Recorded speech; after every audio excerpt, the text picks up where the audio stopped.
What's up guys, welcome back to my channel. My name is Emma if you're new here, and I love to talk about all things Peloton cycling and fitness, so be sure to subscribe. I post every single Sunday, and today's video is gonna be a fun one. I have not done this in a while, but I'm gonna be reviewing another Peloton instructor's book, memoir, self-help guide.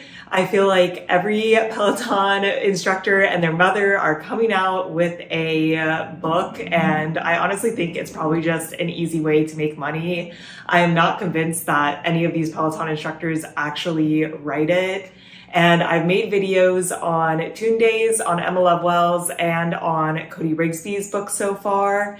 And today we will be reviewing somebody who's very near and dear to my heart. One of my favorite Peloton instructors, Ben Alldis, came out with a book on November 14th, 2023. And I think it was released even earlier in the UK. It came to America in fall. And I honestly was waiting a second for two reasons. Number one, I was hoping it came to my library, which it never did, which is interesting because all the other books I got through my library. And number two, I honestly think that these memoirs, these self-help books are actually not helping my opinion of any of these Peloton instructors. At best, they're okay. At worst, they're not very good. So I was kind of holding out and seeing, but I was ready. I listened to this on audiobook. I got it through Audible, and his book is called Raise the Bar: How to Push Beyond Your Limits and Build a Stronger Future You. So I'm going to give like my brief review, and then we'll get into the chapter by chapter playback. But this book kind of surprised me because I knew that there was going to be self-help in it, but I would say this is a self-help book first with a dash of memoir, a dash of his history. Like, you definitely learn things about Ben, but compared to some of the other books, I feel like he doesn't go that deep into his personal life.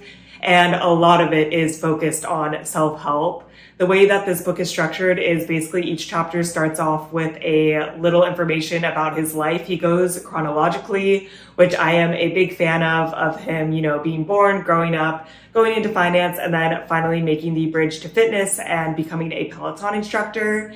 And then probably like 2/3 of each chapter is then just straight up self-help, where he is giving you some good old advice. So very heavy on the self-help, and I honestly wish that I learned a little bit more about Ben, but I did like his, you know, memoir portion of this book as well. I think I can probably relate to Ben Alldis the most out of the 4 books that I've read so far, especially working in tech. Like, it's definitely not the same as finance, but I do feel like those fields align a little bit more, so I could feel kind of the way that he was feeling in a lot of different situations. And I feel like he is very, very logical, which I also identify with. And I think that that's part of the reason why I like his cycling classes so much. So I did like the memoir portions. The self-help portions, I think jury's still out. A lot of it was like very generic advice in my opinion. He does recognize his privilege in this book. And yeah, it definitely, especially growing up, he did not have a lot of struggles. He had some more struggles with cancer in, you know, his later years of life, but growing up he like had a pretty charmed childhood in my opinion, and I think he thinks so too. So it was definitely interesting to like hear his perspective. Overall, I'd give this like a 3.5 out of 5 stars. I definitely don't think that you need to read it, and if you don't like love Ben Alldis, I don't think you're gonna get a ton out of it. But if you like Ben Alldis and you're in the market for some self-help advice as well, I don't think that it's horrible to get through. I do really appreciate that it is straightforward and easy to understand. The last book that I read from Emma Lovewell, I was not a huge fan of that, so I definitely like this one a lot more. And if you listen to the audiobook, it's read by Ben, which, you know, I thought that was a nice touch. Most of the Peloton instructors read their book, but I did think that was a nice touch. So now to go into the book summary, we have the intro, and the intro is like, oh, just like self-help motivational. It's like raise the bar in your life. Like, you have to include physical and mental and social health. Like, all these are important. And then we get into chapter 1 where Ben introduces his childhood. So he basically says that he was a tall child and that this helped him in sports a lot and kind of like catapulted him into being good at sports, and that his dad was really into sports, always pushed him, and that he played soccer. Ben calls it football. This whole book is very British, which I just find hilarious because he's like, oh, I was out on the pitch, and I just find it very funny, but I'll probably refer to it as soccer because that's what I think of in my head. He also played other sports like rugby, but I think that soccer is really like what stuck out to him, what he really loved, and especially being young and tall, he had like such an advantage over everyone else, so he was like a really good soccer player. Then he kind of flips and says that his dad would take him to, soccer practice and soccer games on the weekend. But during the week, his dad worked in finance and it was mostly up to his mom to take care of him and his sisters.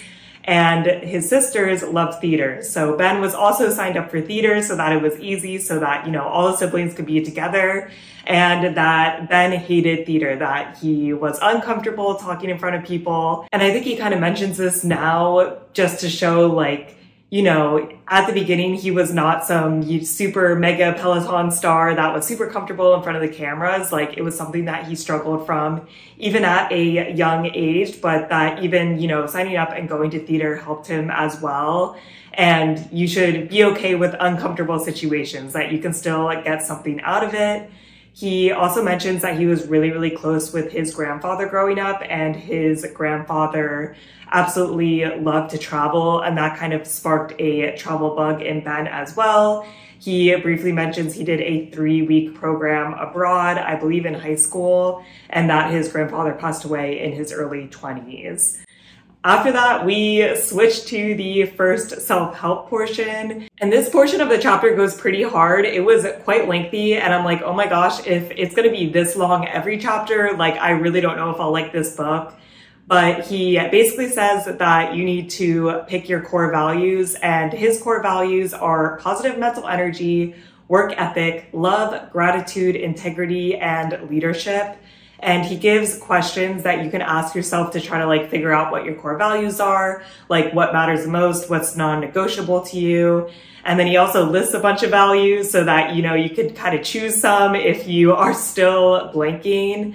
And he says that you can consult with someone to talk about your strengths and weaknesses, and that recognizing your values will help you grow, and that essentially your values should align with your actions. So you should also monitor your behavior and make sure that your actions do align with your values, and that you can have role models and like have values based on your role models, but just know that you don't actually know your role models in most cases if you're like looking up to a celebrity, or honestly like even really him, that you don't know them person to person. So like nobody is perfect.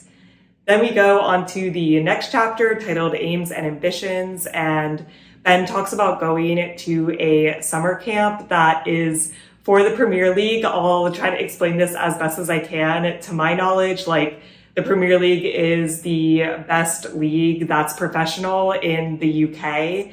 And they basically have like training camps even for very young people. So he was invited to go to the training camp one summer, and yeah, this was like a huge deal. He wanted to go professional. I think this is even when he's still in elementary school, but he went and he tried his hardest, but he wasn't invited back, which he was obviously very sad about, very humbled about, and like that was kind of the end of his professional dreams. But around the same time, he started going to an elite all-boys school that was local to him, and he just wanted to go there because they had really good sports. They also had very good academics, and he had to test into it. So he had to like work really hard and study for the test to get into this school so that he could play the sports, which I thought was funny. I just feel like that's such a like interesting mentality to have. But once he got to the school, it was really hard to keep up with work. He had to put in a lot of effort. He was at the back of the pack in terms of academics. Like he had worked really hard to pass this test. Now that he has passed it, he like still had to keep really working hard.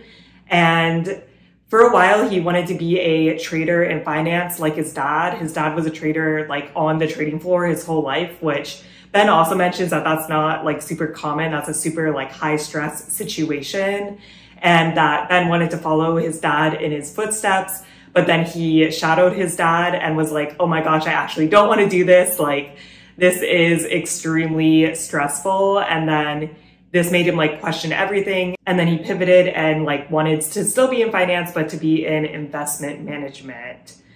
Then we go back to the self-help portion. Like, I feel like each chapter, you do not learn that much about Ben, and then we're like back to the self-help. So this portion of the self-help was about like your ambition, and basically there's like outer ambition, which a lot of people will think of as like a successful career, like outside success.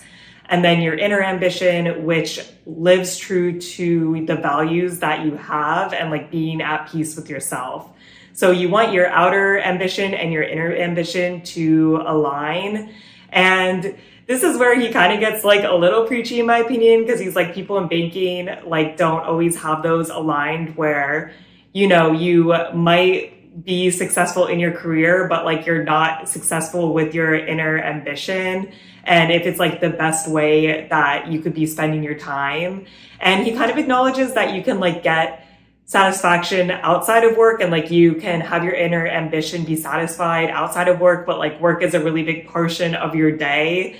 And yeah, I get it, but I also feel like he is very fortunate that he has a job now that's like Peloton, and like obviously that is an easier job for your outer and inner ambition to align than most jobs. But, you know, I appreciate the sentiment. And then he ends this chapter basically like saying how to plan for a goal. He's like, make a goal, make sure ambitions align, break it down into steps, find people to support you, you know, mentors, friends, families, use time as a frame of reference and like actually have measurable progress. And keep in mind that you might not succeed, but the journey can still be rewarding, and that like your goals can change. And he uses the example of how like he wanted to be a professional soccer player when he was younger, but now he's a Peloton instructor, which like didn't exist when he was younger. So to just not be super stressed out about it.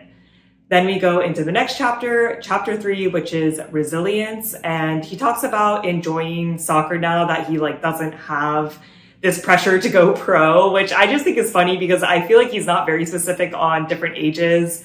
But yeah, I mean, I'm sure the Premier League summer camp was really stressful, but I think he was very young when he went to it. But now he's happy. He has found his passion again in soccer. And he talks about how now that he's a little bit older, a lot of the other boys have caught up to him in height, and he no longer has that advantage. So he needs to like actually practice and get better versus just relying on this like natural, you know, advantage that he has. And at this point, he was very focused on academics, but that sports really provided a lot of discipline with him. Like he wasn't into parties. He didn't have any like serious girlfriends. He was very focused on sports and academics. He also briefly mentions that he was diagnosed with dyslexia and talks about like being shy in the classroom, hating to give presentations, hating having to read aloud, and how he applied for prefect at his school for his class. To my knowledge, this is kind of like a class president where you're going to have to like talk a lot. And during his interview with the school board or like the principal, I'm not sure exactly who like chooses this, he says he really valued fairness and like wanted everything to be fair, and that he thinks that is part of the reason why he got the job. He also talks about applying to Oxford and getting flat out rejected. Like he applied and he was like preparing for the interviews and they didn't even interview him, which I appreciated this. I feel like that's something that like not a lot of people like to talk about. Like obviously getting rejected from colleges is not fun, and to like have your hopes up and just get flat out rejected is sad. And then he talks about getting into Leeds University, and he just didn't feel like this was like that good of a school, especially because he went to this elite like all boys school. I feel like probably a lot of boys were getting into really good schools, and that he just, you know, didn't feel like he was measuring up. And that he didn't feel like he would enjoy it, but once he got there, he actually ended up loving sports and the city life. So then we are back to the self-help where he talks about two different types of mindset. So there's like fixed mindset where you're just taking the path of least resistance. You're not looking for opportunities. Like you're just, on the grind basically. And then growth mindset, which is the more difficult path to take, but it's the more positive mindset where you're like more welcoming to opportunities, trying new things. And he says that even in your own life, you can have different mindsets for like different portions of your life. So you could have like a fixed mindset for your career, but like a growth mindset for your relationships. And it's just something good to be aware of. He also talks about being resilient and being like smart about the opportunities, like don't just say yes to anything. He also gives an example of entering a marathon with a pace goal versus like just running a marathon, enjoying the experience, and how one thing can like lead to disappointment. If you have a pace goal and you don't hit it, you're sad. But if you like enter with the idea of just enjoying the experience, that there's much less room for you to be sad from that, which I thought was interesting. Then I take a bullet point where I just write lots of rambling, not gonna lie. I honestly feel like the self-help portions do stretch out a bit. And then, yeah, the chapter is pretty much over and we're on to chapter 4, building your enjoyment. And he talks about liking clubbing in college and that he was like running these club nights, which it sounded like he was basically a promoter. He sold tickets, managed things. He had no experience, but like learned a lot from the upperclassmen. And then just like casually mentions that Harry Styles came to one of his club nights. And I'm like, what? Interesting. Okay. And then he's staying on the partying theme and talks about like them transforming their house that they were living in into like this huge party one night and how that was a lot of work. And then he kind of pivots and he talks about joining a club in college that is basically like an investing club, and they were virtual trading with fake money and like would spend a lot of time analyzing the market. It sounds like this club was not that popular, and then eventually he like worked his ways up and was running the club, and he got attendance up and eventually got like alums to donate money for them to invest. So they're actually investing real money, and like that was a whole learning experience. Then we switch back to the self-help. I do feel like the self-help kind of aligns with like the parts of the memoir, so it makes sense, but we're back on the self-help and he's just like, your life is full of experiences, planned and unplanned events. And he gives the example of like, planned events was playing soccer and like wanting to go pro, and unplanned was theater, which he says, helped him develop public speaking, and that it's okay to do the unfamiliar. I feel like it also starts to get a little repetitive because I do feel like he's already made these points in earlier chapters.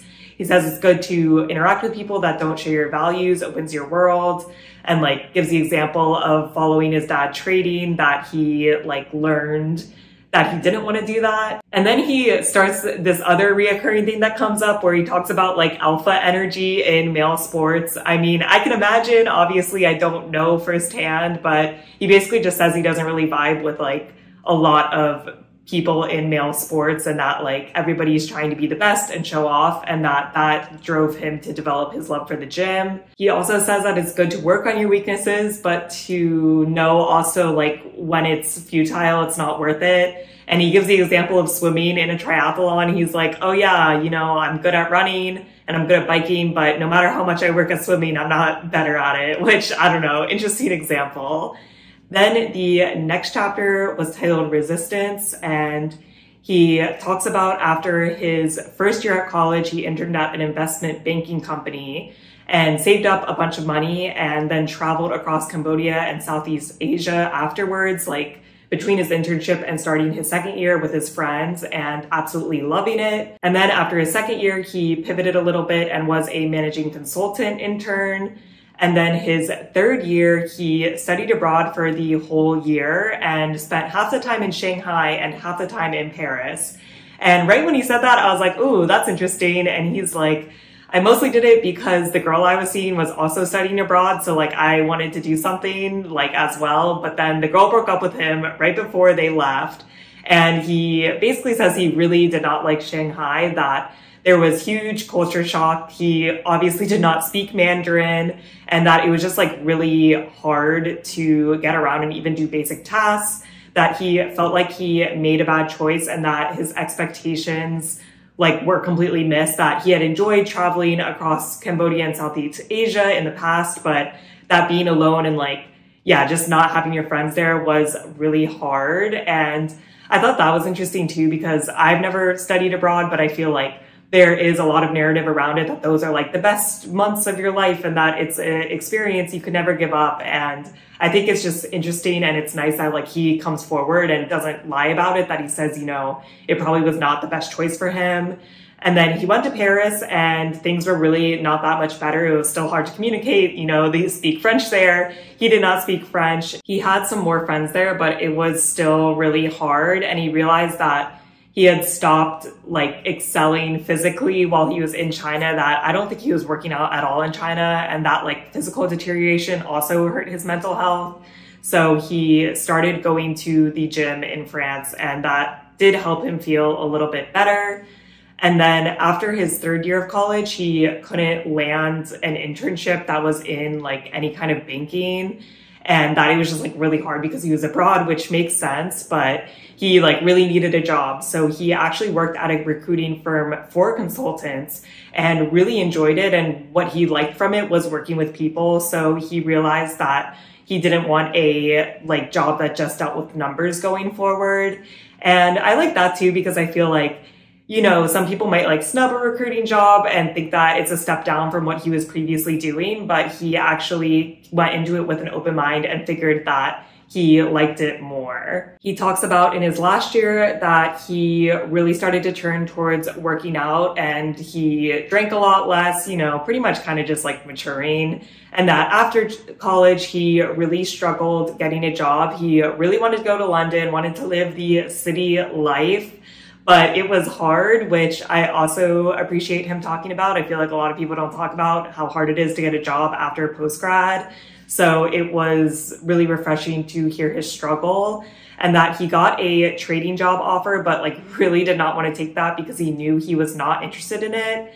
And he interviewed with a private equity firm and didn't have like a ton of experience with it, but he like really wanted it. So he tried really hard during the interviews, got very far into the interview process. I think there were 3 people and they like chose the other 2, which he was really upset about. But then he did go with the trading job offer because he needed a job.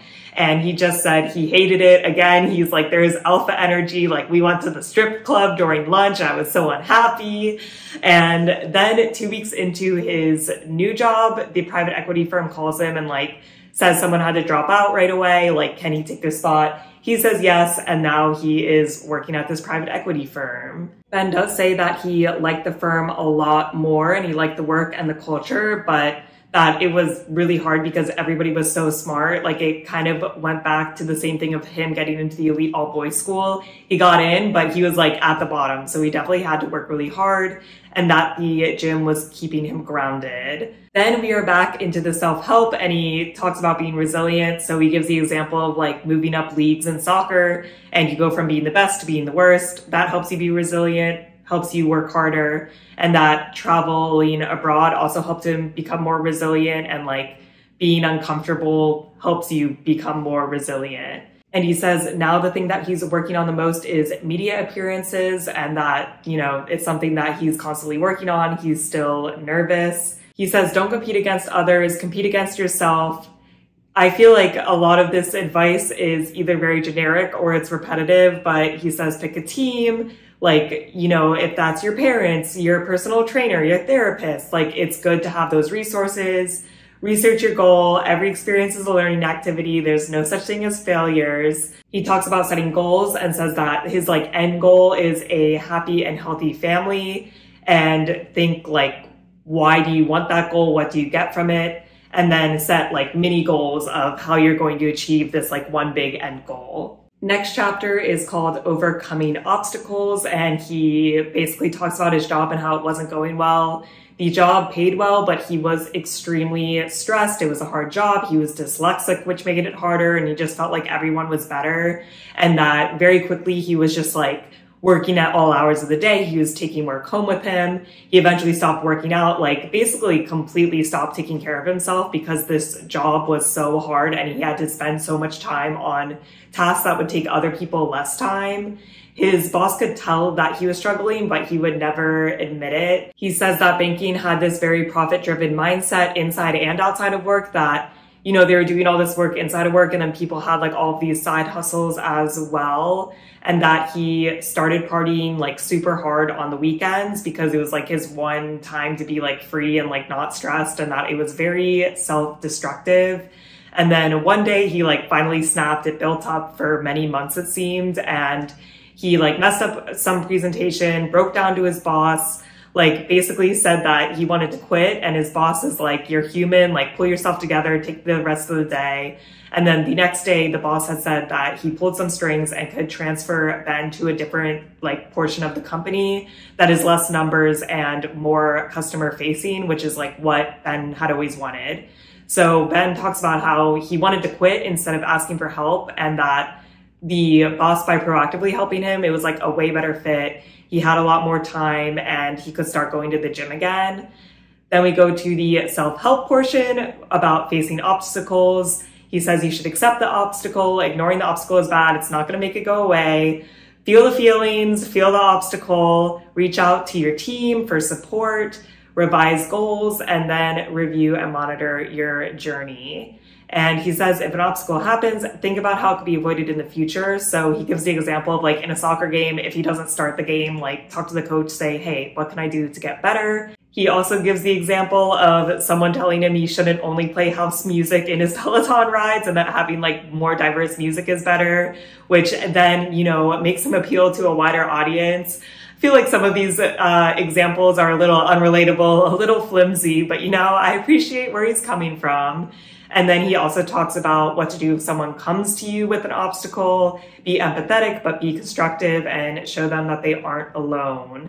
And that obstacles and setbacks are a part of life. There's just no way you can avoid them. Next chapter is called Embracing Opportunity. And he talks about starting to take cycling classes, like boutique classes, and that this is kind of when they were starting to get popular in the city, and how he just loved, you know, the fitness aspect, but he also loved the social aspect. He was like, you know, nowhere else at 7 a.m. are people cheering, clapping, like rooting each other on, that it was such a social and supportive environment.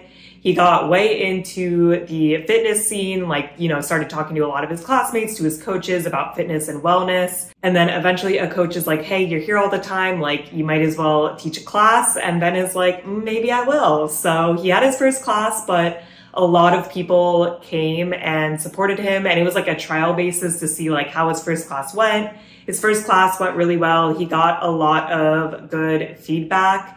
And because the first class went so well, he started teaching on Saturdays. Then he started doing personal training and taking on celebrities. He kind of like glosses over how his clientele list got so bougie. He says that, you know, eventually he was filling his entire weekends with fitness classes and personal training sessions. Then he was doing it in the early morning. He was still working his job at this point, but that it was like very much taking over his life, and that it was like making him a better worker at his job as well. He was healthier, fitter, he slept better. And then it started to come out that he was going to have to start traveling for work soon. And this would cause him to miss fitness classes, which he was obviously very upset about. And at that point, he's like, I don't know, should I quit? Should I become a fitness instructor full time? But at the end of the day, he was worried about the pay cut. So he stayed at his job and just tried to keep his eye open for opportunities. And then that opportunity came because one day he was teaching a cycling class, and then a random person came up and named Cody Rigsby and said, you know, we have an opportunity for you at Peloton. I loved your class. And Ben is like, let me think about it. He did a lot of research. It was not in London yet. Peloton was only in New York City. Ben would be the first instructor, so it would obviously be a lot of work. And he commented that he was nervous because a lot of the New York instructors had stage experience, like were dancers or did some other sort of theater, while he is definitely more of like a fitness guy. He was worried this would not be the best fit for him, but he set in a Peloton tape anyways, and then we switched to the self-help on that little cliffhanger.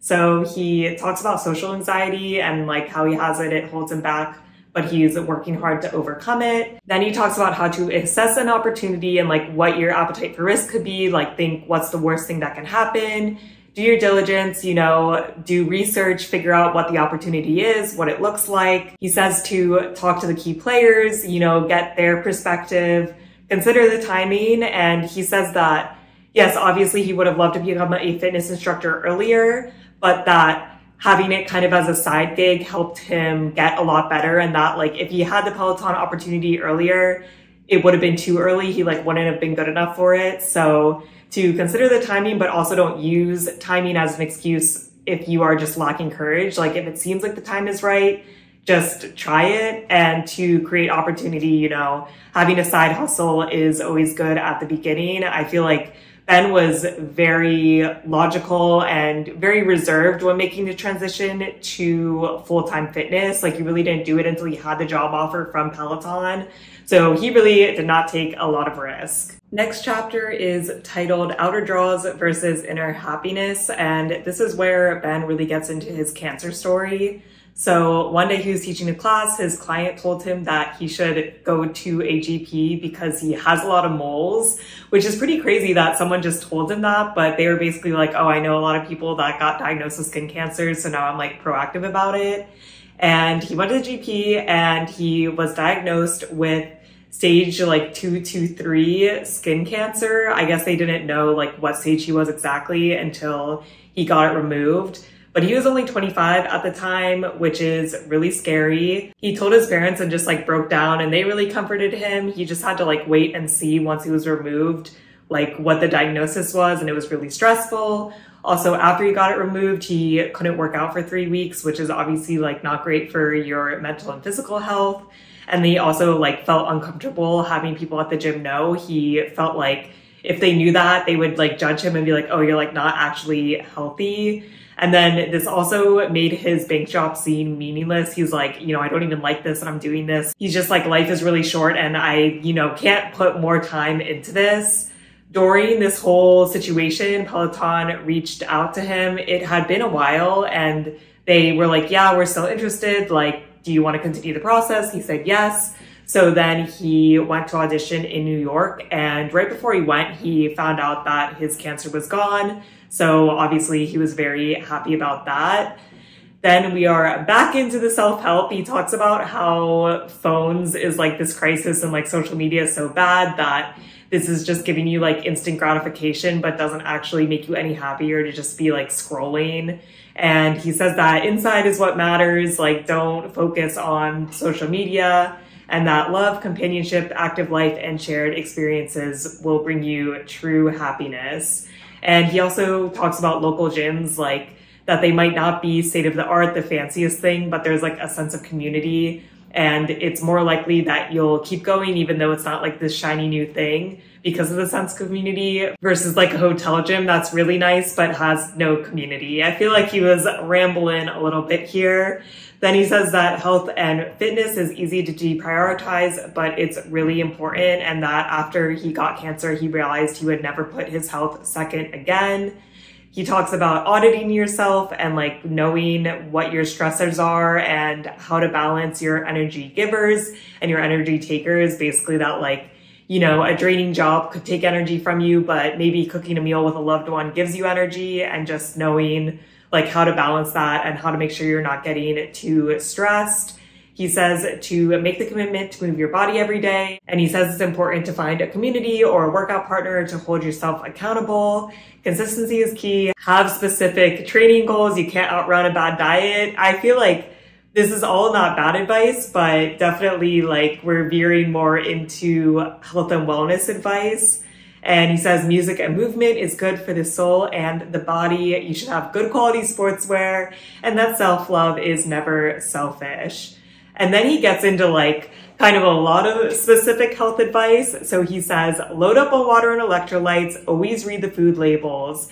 He really gets into how he like limits chemicals in the food he eats. So basically he just eats a lot of whole foods, which I think is fine, but I also think that's not super realistic for everyone. He says to focus on adding good foods instead of eliminating bad ones. Build out your recipe library. Make sure you have gut healthy food. He also says that he acknowledges not everyone can eat organic, but organic is better, and to increase your protein intake. And he also, in this section, talks about developing good sleep hygiene. He says wind down, avoid like spicy food, avoid alcohol. He also is like ice baths are amazing, like try hot and cold therapy, work on your breath work, and that by doing all these things, you're like telling your body that it is safe and that relieves anxiety. And then he ends this chapter. I feel like we have covered a lot of different things in this self-help portion, but he's like mental health is just as important as physical health.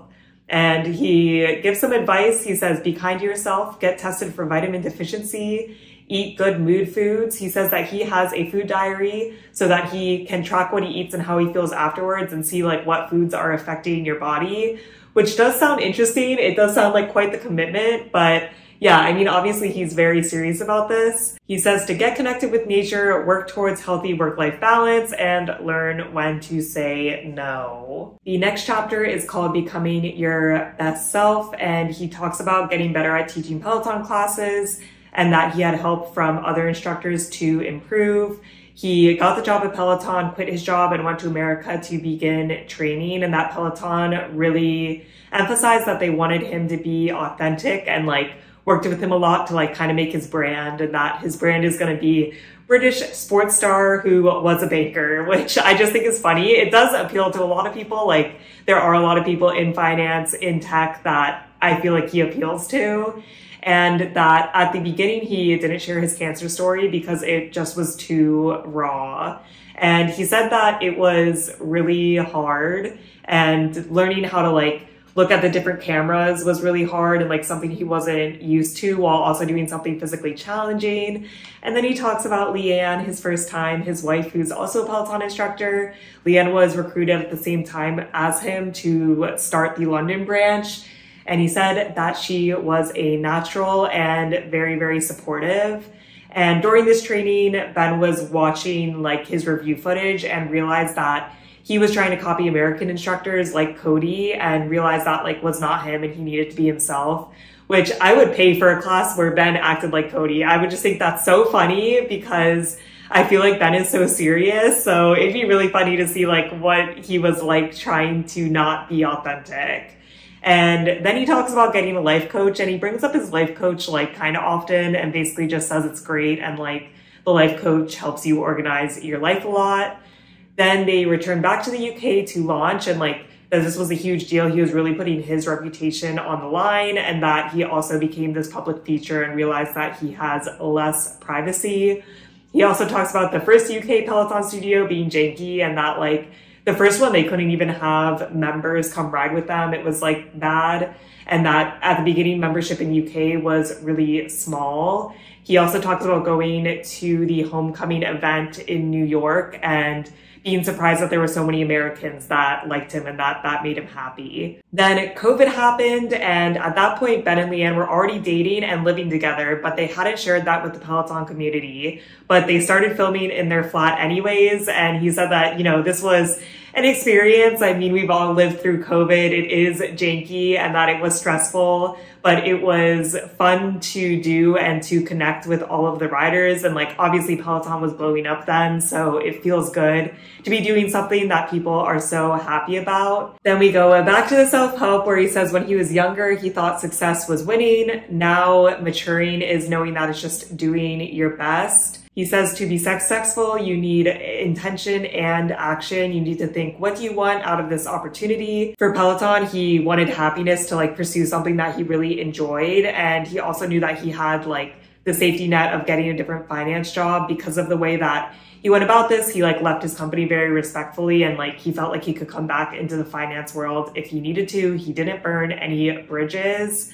and he understood, you know, what Peloton was. He did his research. I feel like he already harped on doing your research before. And he finishes this chapter saying that your relationship with something can change once it becomes your job, which makes sense. But basically he was like, my free time outside my banking job was working out, but now my free time outside of Peloton is like spending time with family and friends, and that he avoids contact sports because he doesn't want to get hurt, which I thought was interesting. Like, that's a little sad, but it does make sense that he like shouldn't be doing something that could make himself get hurt. Then the next chapter is titled Practicing Happiness, and he's just kind of talking about like Peloton growing. Obviously, like it grew a ton in the pandemic. He had to start training new coaches, and that, yeah, it's just never too late to change direction in life. He also says that Leanne was really great because although they had very different backgrounds, they now had very, very similar goals, being Peloton instructors. And then he also comments how he sets time to himself to like unplug and not worry about social media, and that like you can't just rely on social media to make yourself happy because people can turn on you, which I don't think people have ever turned on Ben or Leanne. I'm pretty sure they're like universally loved, so that was kind of interesting. He also says that he doesn't look back at his financial career as a waste. He learned a lot of great things and says he brings it to Peloton now, even as like Peloton grows. It is really interesting because I feel like a lot of the Peloton instructors have jobs that are not just the instructors, and you can see that Ben obviously has a really good skill set to like contribute to a business. And he says continuous learning is great, work on your mind and body. And then he also comments that he's afraid of being out in the sun because of cancer, and that he has shared the story on Peloton and received great reception, but it's something that he doesn't know if like he'll ever get over, which was very raw and honest. I feel like this chapter is just kind of about happiness in general, and it is kind of like going from point to point pretty fast. But he says, be grateful. You don't always have to be happy, but you know, you should be thankful. Try to think of one thing each day to be thankful for. Recognize how far you've come, recognize your privilege, recognize, you know, your team around you. Don't become lazy, keep working hard, and like think about all you had to do to get there. Now is not the time to coast. He says give back. You can, you know, give back via charity, but you can also give back by mentoring younger people. He says that he talks to like a lot of people that are up and coming in the fitness space and tries to give advice. Then we finish off the book with the epilogue where basically he says he doesn't know everything, and he feels like a lot of people think that he kind of did this on a whim, when obviously, like, we read this book, you didn't do it on a whim. You actually did it very slowly, very logically. Like, you are the golden standard for transitioning to a fitness career. But he says, you know, reality has days that doesn't go to plan. And then he kind of talks about some like sadder things. So first he talks about how in COVID, you know, he was eating a lot, drinking a lot, that it was just like not good, and that he isolated himself. I think a lot of people can relate to this, and that he still hasn't gotten back to that like pre-pandemic level of socialization. Now, he probably wrote this book like 2 years ago, so it makes more sense in that context, but I do think that it's nice to acknowledge.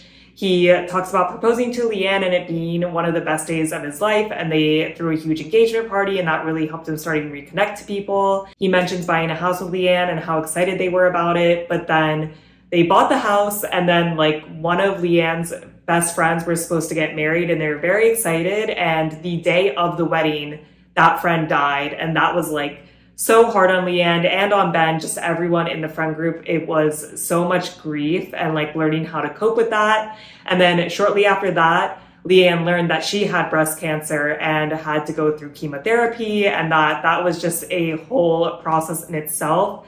But thankfully, as of now, Leanne is cancer free. And that's kind of where the book wraps. I feel like there was a lot of sad stuff in the epilogue, but I think his point was that like, although a lot of good things have happened in his life, obviously a lot of bad things have happened as well. And overall, I did enjoy the book. I thought that it was structured well, definitely heavy on the self-help, but I don't feel like any of it was really bad advice, and it was interesting to listen to. I would highly recommend it on audiobook. I also listened to it at 1.5 speed, so I could crush through it.